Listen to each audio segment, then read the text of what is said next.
వి news తెలంగాణకు స్వాగతం. బులెటిన్లో ముందుగా హెడ్లైన్స్. షేర్లింగంపల్లి నాయకులు బీఆర్ఎస్ పార్టీలో చేరుతున్నారు.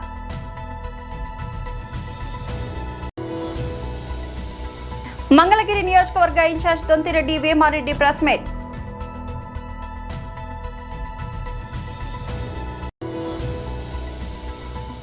ట్రిపుల్ ఐటీలో పూర్తి స్థాయి సౌకర్యాలు కల్పిస్తాం. అసెంబ్లీలో మంత్రి నారా లోకేష్.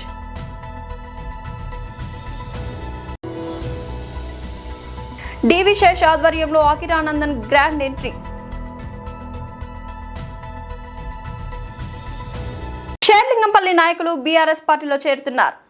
గౌరవనీయులు పెద్దలు మాజీ మంత్రివర్యులు సనత్ నగర్ శాసనసభ్యులు అన్న తలసాని శ్రీనివాస్ యాదవ్ గారు, గౌరవ మాజీ మంత్రివర్యులు పెద్దలు సూర్యాపేట శాసనసభ్యులు అన్న జగదీశ్వర్ రెడ్డి గారు, గౌరవనీయులు కనబడతలేదమ్మా ఇంకా వీళ్ళు అడ్డముర్రా ముంగట వారి కెమెరాలు చూపెట్టాలి కదా మరి, గౌరవనీయులు కుకట్పల్లి ఎమ్మెల్యే పెద్దలు శ్రీ మాధవరం కృష్ణారావు గారు, గౌరవనీయులు రాజ్యసభ సభ్యులు మరి పెద్దలు వద్దిరాజు రవిచంద్ర గారు, గౌరవనీయులైన మాజీ కార్పొరేటర్లు సోదరిమణి శ్రీమతి మాధవరం రోజా గారు, రంగారావు గారు, అట్లాగే గౌరవనీయులు చందానగర్ మాజీ కార్పొరేటర్ సోదరి బొబ్బ నవత గారు, అట్లాగే సోదరి మమతా గారు, అట్లాగే సోదరి రోజా గారు, అనిల్ రెడ్డి గారు, ఇంకా సతీష్ గారు, మన రవి యాదవ్ గారు, సాయిబాబా గారు, నరేందర్ యాదవ్ గారు, నరేందర్ గారు,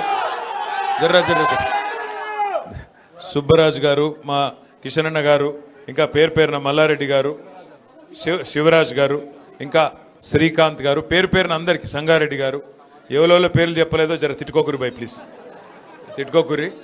వచ్చిన మా ఆడబిడ్డలకు అన్నదమ్ములకు ఆ వెనకాల ఉన్న మా కనబడకున్నా కూడా చాలా ఓపికగా ఉన్న మా ఆడపిల్లలందరికీ నమస్కారం తెలియజేస్తూ పత్రికా మిత్రులకు నమస్కారం.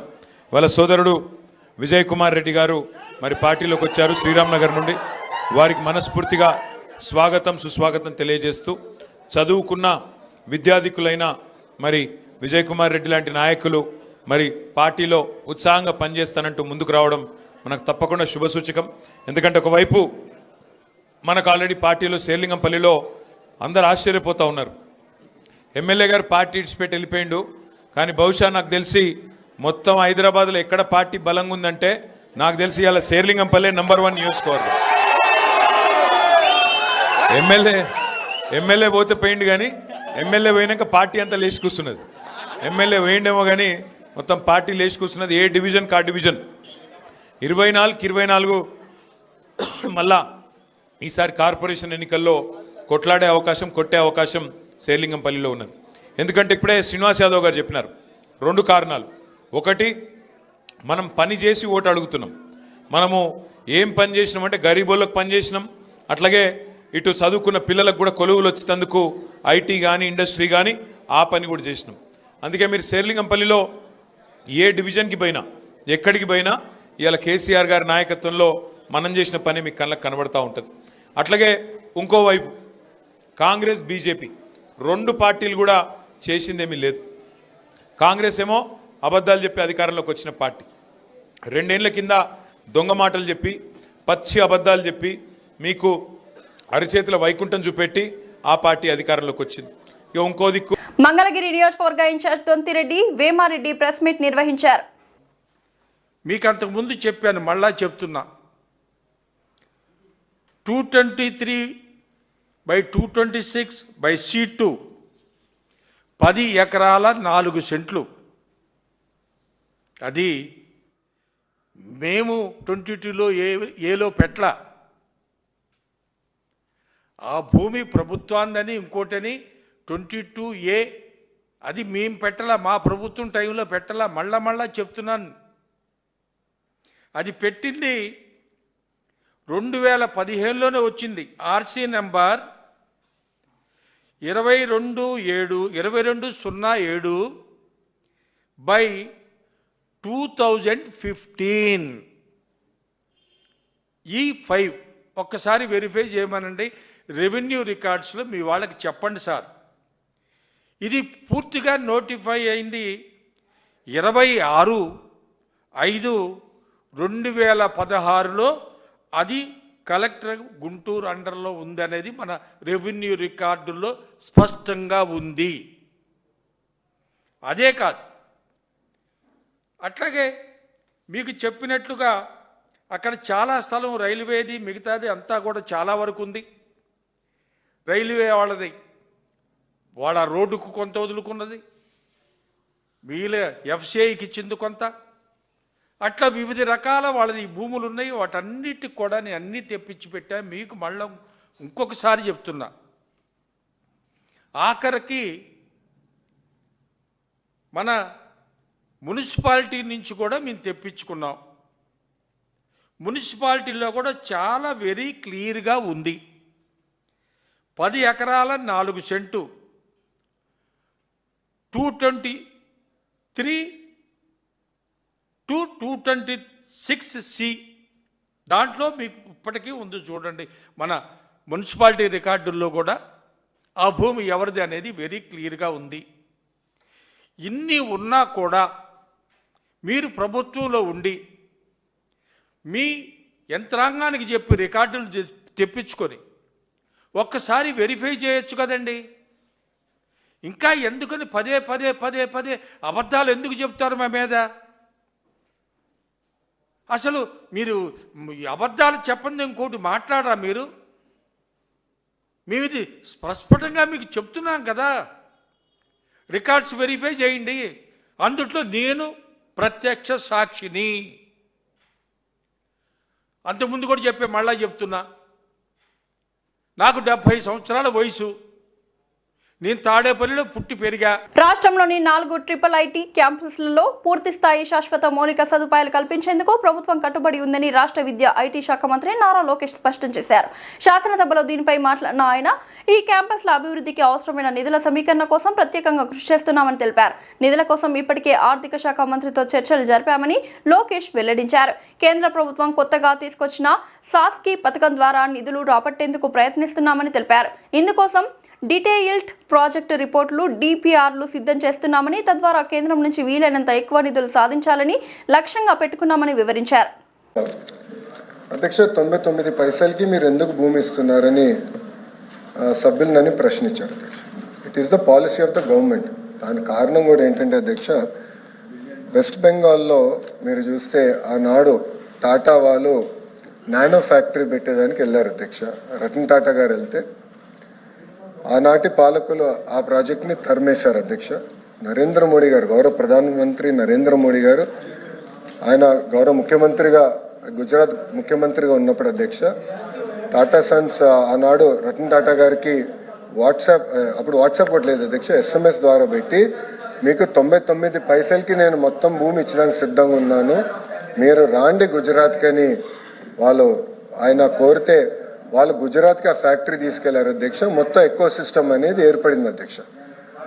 అదే ఆదర్శంగా తీసుకుని ఐటీ ఎకో సిస్టమ్ మన విశాఖపట్నాన్ని ఒక ఐటీ క్యాపిటల్గా రూపుదిద్దించాలనేది మేము ఒక నిర్ణయం తీసుకున్నాం. ఒక ప్లాన్ ప్రకారం మేము ముందలు తీసుకెళ్తున్నాం. ఇక్కడ ఏంటంటే అధ్యక్ష, మొత్తం ఎకో సిస్టమ్ అనేది ఏర్పాటు చేయాలి అధ్యక్ష. ఏపీఐఏసీలు ఐటీ భవనాలు కట్టలేదు అధ్యక్ష, ఎప్పుడు కట్టలేదు. దిస్ ఓన్లీ బిల్డింగ్ అధ్యక్ష, అది మిలీనియం టవర్స్ అని ఒకే ఒక బిల్డింగ్ కట్టారు. అది ఆల్రెడీ లీజ్కి ఇచ్చాం అధ్యక్ష. లీజ్ పైన వచ్చే ఆదాయం చాలా తక్కువ అధ్యక్ష. మనం పెట్టే డబ్బులకి వచ్చే లీజ్ ఇన్కమ్ మనం బేరీ చేసుకుంటే పర్సంటేజ్ చాలా తక్కువ ఉంటుంది కనుక ల్యాండ్ డెవలప్మెంట్కి ఇస్తేనే బెటర్ అనేది ప్రభుత్వం ఒక పాలసీ తీసుకుని చేస్తాం జరిగింది అధ్యక్ష. మూడోది అధ్యక్ష, మేడం గారు అడిగారు, నేను మేడం గారిని సూటిగా ప్రశ్నించాలనుకుంటున్నాను అధ్యక్ష. మా ప్రభుత్వానికి అయితే పిల్లలకు ఉద్యోగాలు కల్పించే లక్ష్యంతో మేము పనిచేస్తాం. గవర్నమెంట్కి 2 రూపాయల ఆదాయం తగ్గినా పర్వాలేదు, ఇచ్చిన హామీ 20 లక్షల ఉద్యోగాలు మేము కల్పిస్తాం. That is our policy. లేదు మీకు ఆదాయం ఎక్కువ కావాలని పాలసీ మీకుంటే అది మీ పాలసీ. మా ప్రభుత్వం పాలసీ అయితే ఉద్యోగాల కల్పన అనేది ప్రభుత్వం పాలసీ అధ్యక్ష. అధ్యక్ష ఇంకోటి అధ్యక్ష, MSME పార్క్స్ గురించి ప్రశ్నించారు అధ్యక్ష. అధ్యక్ష 175 నియోజకవర్గాలు MSME పార్క్స్ ఏర్పాటు చేయాలనేది ప్రభుత్వం నిర్ణయం తీసుకుంది. అక్కడ లోకల్గా భూములు మనం తీసుకుంటున్నాం, డెవలప్మెంట్ మొత్తం ఎకో సిస్టమ్ క్రియేట్ చేస్తున్నాం అధ్యక్ష.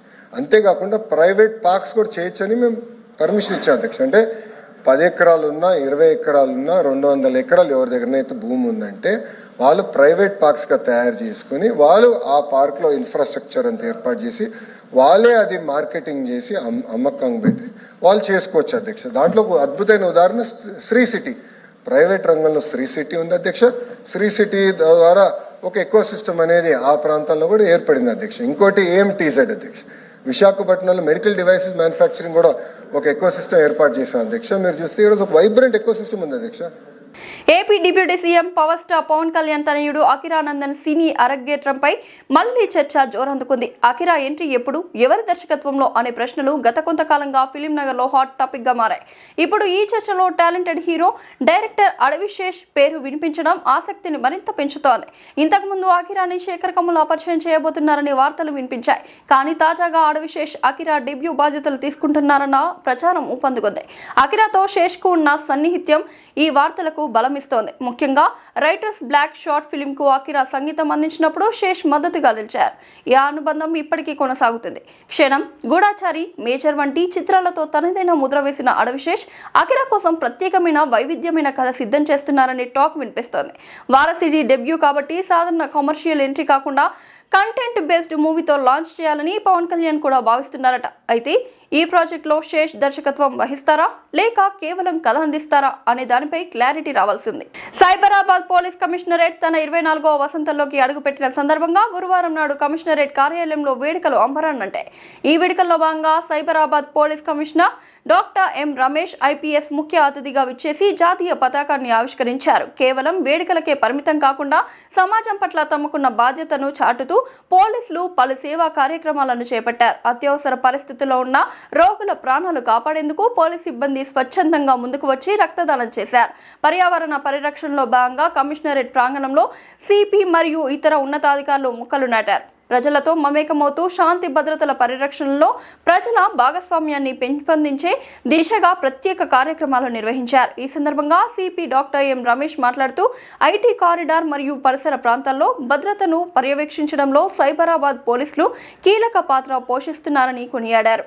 సాంకేతికతను జోడించి నేర నియంత్రణలో దేశానికి ఆదర్శంగా నిలుస్తున్నామని, అదే స్ఫూర్తితో భవిష్యత్తులోనూ అంకితభావంతో పనిచేయాలని సిబ్బందికి పిలుపునిచ్చారు. ఈ కార్యక్రమంలో జాయింట్ సిపిలు, డీసీపీలు, ఏసీపీలు మరియు పెద్ద సంఖ్యలో పోలీస్ సిబ్బంది పాల్గొన్నారు.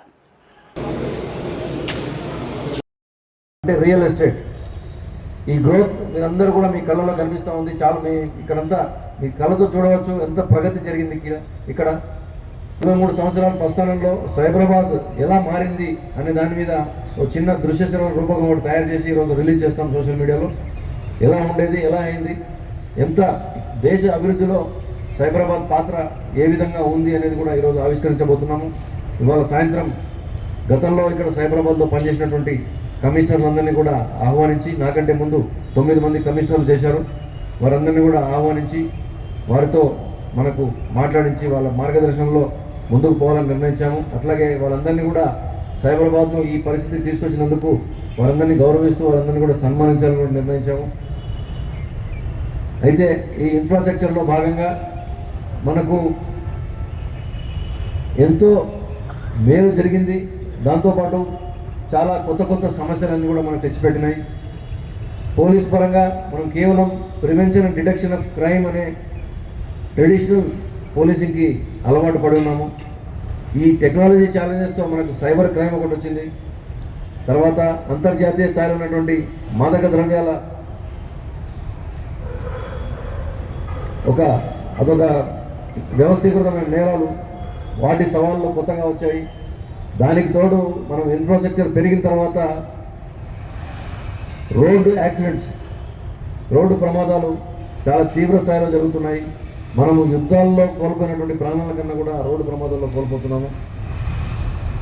ఈ 3 సమస్యలే కాకుండా మనకు ఈ భూముల పెరుగుదల వల్ల వచ్చినటువంటి చిక్కులు, ఈ రియల్ ఎస్టేట్ గ్రోత్ వల్ల వచ్చినటువంటి ప్రాబ్లమ్స్, ఈ ధరల పెరుగుదల వల్ల వచ్చినటువంటి లిటిగేషన్స్ మనకు చాలా ఎక్కువగా వచ్చినాయి.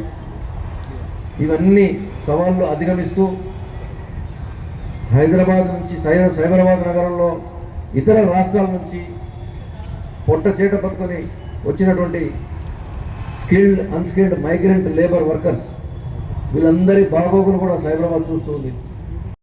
కూడా ఇక్కడ పనిచేస్తూ జీవనం సాగిస్తున్నారు. వారందరికీ కూడా వసతి ఇక్కడే ఉంది. ఎన్నో హాస్టల్స్లో ఉంటున్నారు.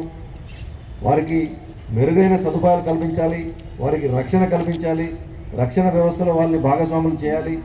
అట్లాగే ఎంతోమంది అన్ఐడెంటిఫైడ్ లేబర్ ఇక్కడ పనిచేస్తున్నారు. వారందరి సంక్షేమ దృష్ట్యా వారందరికీ ఒక గుర్తింపునివ్వాలి. వారి ఎంప్లాయర్స్ ద్వారా వారికి ఇన్సూరెన్స్ కానీ, మెడికల్ కేర్ ఫెసిలిటీస్, ఇంకా ఇతరత్ర సదుపాయాలు చట్టపరంగా నిబంధనల పరంగా వారికి ఏమి ప్రొవైడ్ చేయాలో అవన్నీ చేయడం. ఎందుకంటే మనం చాలా ప్రమాదాలు చూసాము. ఇతర రాష్ట్రాలకు సంబంధించిన వాళ్ళు ఇక్కడ వచ్చి పనిచేస్తూ ప్రాణాలు కోల్పోవడం, గాయాల పాలైపోయి అంగాలు కోల్పోయి పనికి రాకుండా పోవడం, ఇటువంటి వారందరినీ ఎదుర్కొని వారందరికీ మంచి జీవన శైలిని ఇవ్వాలని, ఒక మంచి రక్షణ వాతావరణాన్ని కల్పించాలని సైబరాబాద్ పోలీస్ తరఫు నుంచి, ఎస్సీ తరఫు నుంచి మనం అందరం సంకల్పించినాము. వీటిని ముందుకు తీసుకొని పోవాలని చెప్పేసి మనం భావిస్తున్నాం. మీ అందరి సహకారంతో సైబరాబాద్ పోలీసులు ఈరోజు ఒక చక్కటి వాతావరణంలో ఆవిర్భావ దినోత్సవం జరుపుకుంటున్నారు. ఈ సందర్భంగా మనము ప్రజలందరితో ఈరోజు మమేకమైపోయి వారందరికీ కూడా సైబరాబాద్లో జరుగుతున్నటువంటి ప్రగతిలో పోలీసుల భాగస్వామ్యం ఎటువంటిది, మనం ఏ విధంగా ఉన్నాము, ప్రతి విషయంలో చేదోడు వాదోడుగా ఉన్నాము, మనం చేయి పట్టుకుని అన్ని నడిపించాము ఇక్కడ అనేది అన్ని వర్గాల వారికి, అన్ని రకాల ఇండస్ట్రీ కానీ ఇతర స్టేక్ హోల్డర్స్ అందరికీ కూడా తెలిసే విధంగా ఒక మంచి కమ్యూనిటీ కనెక్ట్ ప్రోగ్రాం జరిపించాలి అన్న ఉద్దేశంతో ఈరోజు అనేక రకాల కార్యక్రమాలు సంకల్పించినాము మనం అందరం కలిసి. ఇది చివరి నిమిషంలో తీసుకున్నటువంటి కార్యక్రమం అయినప్పటికీ కూడా మా అధికారులు, సిబ్బంది అందరూ కూడా చాలా చక్కగా రాత్రికి రాత్రి ఈ ఏర్పాట్లు చేసి ఈరోజు ఒక సంబరంలా నిర్వహించుకున్నటువంటి, జాతీయ పండుగ నిర్వహించుకున్నటువంటి అంతటి శోభను తీసుకొచ్చి ఈరోజు సైబరాబాద్ కమిషనరేట్ను దేదీప్యమానంగా వెలిగించే విధంగా మీరు అందరూ చేశారు. అందరినీ కూడా అభినందిస్తూ మీకు, మీ కుటుంబ సభ్యులకి అంతా మంచి జరగాలని, సైబరాబాద్ కమిషనరేట్ యొక్క పోలీసుల సేవలు ప్రజలకు మరింత చేరువ కావాలని, మనం మరింత మంచి పేరు తెచ్చుకోవాలని ఈ ఆవిర్భావ దినోత్సవం సందర్భంగా నేను మిమ్మల్ని అందరినీ కోరుతూ మీకు అందరికీ మరొకసారి శుభాకాంక్షలు తెలియజేస్తూ సెలవు తీసుకుంటున్నాను. మహాత్మా గాంధీ జాతీయ గ్రామీణ ఉపాధి పథకం నుంచి మహాత్మా గాంధీ పేరు తొలగించడాన్ని తీవ్రంగా వ్యతిరేకిస్తున్నట్లు నల్లకుంట ఫీవర్ హాస్పిటల్ చౌరస్తాలో కాంగ్రెస్ పార్టీ సీనియర్ నాయకులు, పిసిసి మాజీ కార్యదర్శి లక్పతి జ్యోతి యాదగిరి గౌడ్ ఆధ్వర్యంలో నిరసన కార్యక్రమం నిర్వహించారు. ఈ కార్యక్రమానికి ముఖ్య అతిథులుగా మాజీ ఎంపీ హనుమంతరావు హాజరయ్యారు. ఈ సందర్భంగా హనుమంతరావు మాట్లాడుతూ ఎంజీఎన్ఆర్ఈజీఏ పథకం దేశంలోని పేదలు, గ్రామీణ కార్మికులకు ఉపాధి కల్పించడంలో కీలక పాత్ర పోషిస్తోందని తెలిపారు. ఈ కార్యక్రమంలో కాంగ్రెస్ నాయకులు, కార్యకర్తలు, స్థానిక ప్రజలు పెద్ద సంఖ్యలో పాల్గొని కేంద్ర ప్రభుత్వానికి వ్యతిరేకంగా నినాదాలు చేశారు. కార్యక్రమంలో మాజీ కార్పొరేటర్ నారాయణస్వామి, మాజీ టీసీసీ కార్యదర్శి ఆర్ లక్ష్మణ్ యాదవ్, ఖైరతాబాద్ జిల్లా ప్రధాన కార్యదర్శి తొలుపులూరి కృష్ణగౌడ్, శంభులా శ్రీకాంత్ గౌడ్, శ్రీధర్ గౌడ్, అనిల్ కుమార్, సుధాకర్, సాయి కిరణ్, జాంగీర్, సురితారెడ్డి, శాంతమ్మ, రాధిక తదితరులు పాల్గొన్నారు. యూపీఏ సర్కార్ గ్రామాలలో నిరుపేదలైనటువంటి పేదవాళ్లకు అన్నం లేక, తిండి లేక చనిపోవడం జరుగుతుంటే ఆ రోజులలో సోనియా గాంధీ గారు అనంతపూర్కి రావడం, అక్కడ ఎందుకు చనిపోతున్నారని తెలుసుకున్నాను. అమ్మా, ఇక్కడ పనులు లేక, తిండి లేక, ఆఖరు మట్టి కూడా తింటున్నారు కనుక మేము వారికి సాయం చేసినాం అంటే, అరే ప్రజలకు అన్నం లేక చనిపోవడం ఇది చాలా బాధాకరమైన విషయం అని ఆనాడు ఉన్నటువంటి డాక్టర్ మన్మోహన్ సింగ్ గారికి, ప్రధానమంత్రికి చెప్పి యూపీఏ చైర్పర్సన్గా మనం వీరి గురించి ఆలోచన చేయాలి, పేద ప్రజలకు పని కల్పించాలి, 2 పూటలు అన్నం పెట్టాలనే ఆలోచనతో ఆ రోజు సోషల్తో సంబంధం ఉన్నటువంటి అట్టడుగున ప్రజానీకంలో ఉన్నటువంటి మేధావంతులతో మాట్లాడి ఈ కార్యక్రమం పెట్టారు. మహాత్మా గాంధీ నేషనల్ రూరల్ రోజ్గార్ కార్యక్రమం పెడితే అది 100 రోజుల పని ఉంటుండే. ఎందుకంటే ఎండాకాలంలో వర్షం ఉండదు, నీళ్లు ఉన్నాయి, పనులు ఉన్నాయి కాబట్టి ఆ 100 రోజుల కార్యక్రమం పెడితే అది గతంలో జరుగుతూ ఉన్నది. కానీ ఎన్డీఏ ప్రభుత్వం వచ్చిన తర్వాత దాన్ని ఒక 25 రోజులు పెంచి, దానికి గతంలో ఒక ఆలోచన ఏముందంటే గ్రామాలలో సభ పెట్టుకొని గ్రామంలో ఉన్నటువంటి సర్పంచులు ఏ కార్యక్రమం రోడ్ల లేకుంటే చెరువ లేకుంటే హాస్టలా లేకుంటే ఎలాంటి కార్యక్రమాలు చేపడితే గ్రామాలకు అభివృద్ధి అని ఆలోచన చేస్తే ఈ ప్రభుత్వం వచ్చిన వెంటనే ఒక కొత్త ఆలోచన వచ్చి మన్రేగాని తీసేసి జీ రామ్జీ అనే పేరు పెట్టి దానికి 25 రోజులు పెంచారు. కానీ వాళ్ళ ఆలోచన ఏమిటంటే గతంలో కేంద్రం ఏదైతే సోనియా గాంధీ నాయకత్వంలో మన్మోహన్ సింగ్ గారు 100 రోజుల డబ్బులు కూడా కేంద్ర ప్రభుత్వం 240 రూపాయలు ఇచ్చి ప్రతి కూలికి డబ్బులు ఇవ్వడం, అది పూర్తి స్థాయి కేంద్ర ప్రభుత్వం నిధులు ఇచ్చేది. కానీ ఈ ప్రభుత్వం ఏది ఎన్డీఏ ప్రభుత్వం కేవలం 60 రోజులు వాళ్ళు ఇస్తారట, 40 రోజులు. మహాశివరాత్రి పర్వదినాన్ని పురస్కరించుకుని శ్రీ లక్ష్మీ నరసింహస్వామి వారి 32వ అఖండ జ్యోతి పాదయాత్ర ఫిబ్రవరి 15, 2026 ఉదయం 9:30 బర్కత్పురాలోని యాదగిరి భవన్ నుంచి భక్తి శ్రద్ధల మధ్య ఘనంగా ప్రారంభం కానుంది. స్వామి జ్యోతిరానందుల వజ్ర సంకల్పంతో ఆరంభమైన ఈ పాదయాత్ర 3 దశాబ్దాలుగా భక్తుల విశ్వాసానికి ప్రతీకగా నిలుస్తూ 32వ సంవత్సరంలోకి అడుగు పెడుతోంది. 12 అడుగుల ఎత్తైన స్వామి అమ్మవార్లను దివ్య ప్రతిమలతో అలంకరించిన దివ్య పుష్పరథం దీపకాంతుల్లో దేదీప్యమానంగా భక్తులకు దర్శనమిస్తుంది. వేద మంత్రోచ్చరణలు, శ్రీ సూక్త పారాయణలు, మంగళ వాయిద్యాల నాదాల మధ్య సాగనున్న ఈ మహాయాత్ర ఫిబ్రవరి 18 సాయంత్రం యాదగిరిగుట్టకు చేరుకుని రాత్రి 8:30 దేవాలయంలో అఖండ జ్యోతి సమర్పణతో ముగుస్తోంది. భక్తులు పెద్ద ఎత్తున పాల్గొని స్వామివారి కటాక్షం పొందాలని నిర్వాహకులు పిలుపునిచ్చారు.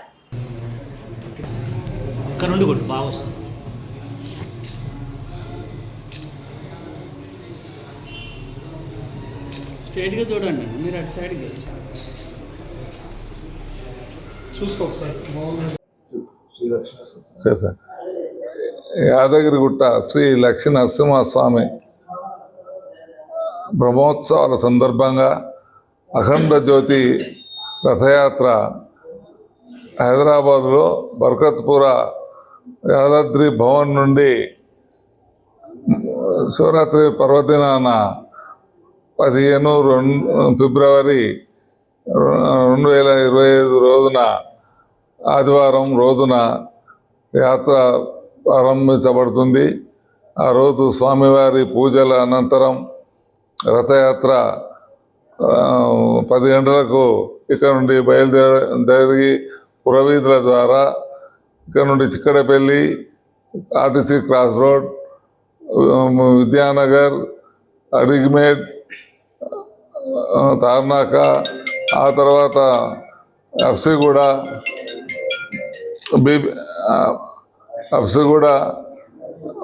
ఉప్పల్ చౌరస్తా, ఉప్పల్ నుండి ఉప్పల్ హై స్కూల్ వద్ద ఆ రాత్రి బస చేస్తుంది. కాబట్టి మరి యాత్ర 18వ తేదీ నాడు ప్రారంభమై 18వ తేదీ రోజు యాదగిరిగుట్ట బ్రహ్మోత్సవాలకు మేము ఆ జ్యోతిని అందజేయడం జరుగుతుంది. కాబట్టి భక్తులు పెద్ద సంఖ్యలో వచ్చి దేవుడి ఆశీస్సులు తీసుకొని యాత్రను దిగ్విజయం చేస్తారని చెప్పి మేము ఈ కమిటీ చైర్మన్గా, నా పేరు సద్ది వెంకటరెడ్డి, మేము ఇది ఆర్గనైజ్ చేయడం జరుగుతుంది. కాబట్టి ఇందు మూలంగా ఈరోజు ప్రచార పత్రం ఈరోజు విడుదల చేయడం జరుగుతుంది. ఈ యాదాద్రి భవన్ నుండి తప్పనిసరిగా అందరూ రావాల్సిందిగా మేము ప్రజలందరినీ, భక్తులందరినీ కోరుతున్నాము. దీనికి కూడా మరి గౌరవనీయులు కిషన్ రెడ్డి గారు, మరి అదేవిధంగా దేవాదాయ శాఖ మంత్రి కొండ సురేఖ గారు, మరి రోడ్డు భవనాల మంత్రి కోమటిరెడ్డి వెంకటరెడ్డి గారు, శాసనసభ్యులు ఎంపీ చామల కిరణ్ కుమార్ రెడ్డి గారు, అనిల్ కుమార్ రెడ్డి గారు, బీల ఐలయ్య గారు, అదేవిధంగా దేవస్థానం అధికారులు, పూజారులు అందరూ కూడా ఈ సందర్భంగా స్వామి గారి యాత్రలో పాల్గొంటారు. కాబట్టి అందరూ రావాల్సిందిగా మేము కోరడం జరుగుతున్నది. బాగుందా? బులెటిన్ ముగించే ముందు హెడ్లైన్స్ మరోసారి.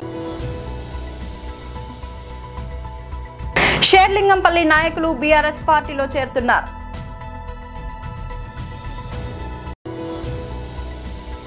మంగళగిరి నియోజకవర్గ incharge Donthireddy Vemareddy press meet.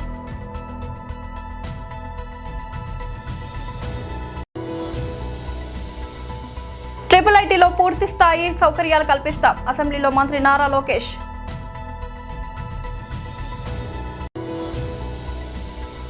డివి శేష్ ఆధ్వర్యంలో అఖిరానందన్ గ్రాండ్ ఎంట్రీ.